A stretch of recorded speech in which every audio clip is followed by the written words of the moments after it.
A hot topic we always get into, Lawrence, is inventory levels. So a lot of times when they screech these rates, inventory levels start to expand significantly and market times start to expand significantly. That's not exactly happening right now.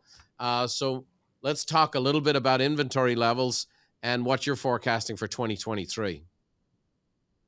So first, on the raw number of counts of inventory available on the market today, it is very low, little over 1 million. Mm-hmm. Contrast this to back in the 2009-2010 period when we had 4 times more inventory, foreclosure crisis, job cuts, people were forced to sell their home. But today, there's a job creation. Mm-hmm. I know that in some industry, they're laying off workers, but other industries are hiring people. So overall, there's more job creation.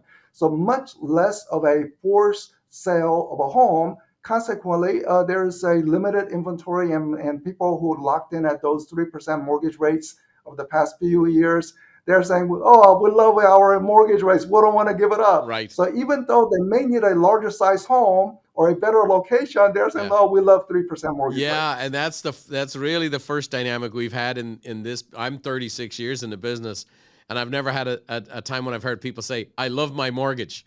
It's always, I love my home, right? I live in my home, but now it's, I love my mortgage. And so that is creating some reluctance again for people to move. I'll be talking later on and in a follow-on episode about the job market. The job market is very unusual, especially because of the early retirements. And it's one of the reasons why some of the tools available to the Fed are not available during this time of inflation. And so COVID, early retirements have really affected things on the job side. They're hoping to raise the unemployment rate, which I know sounds cruel to people, to try to stem inflation. But there's a lot of factors involved, and I don't think they have as many tools available as they used to.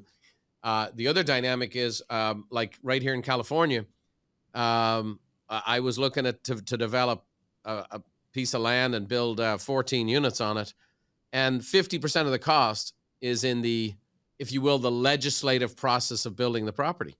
And I looked at it and I go, and the truth of the matter is the rate of return for this investment with a high risk was 3.2%.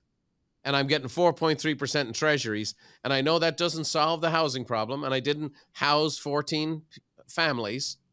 But you've got to make it in people's best interest to invest and to develop. And the states that are actually encouraging development are seeing rapid rises in the states, like where I live, where they kind of make it a little punitive. Inventory levels are going to still remain excruciatingly tight.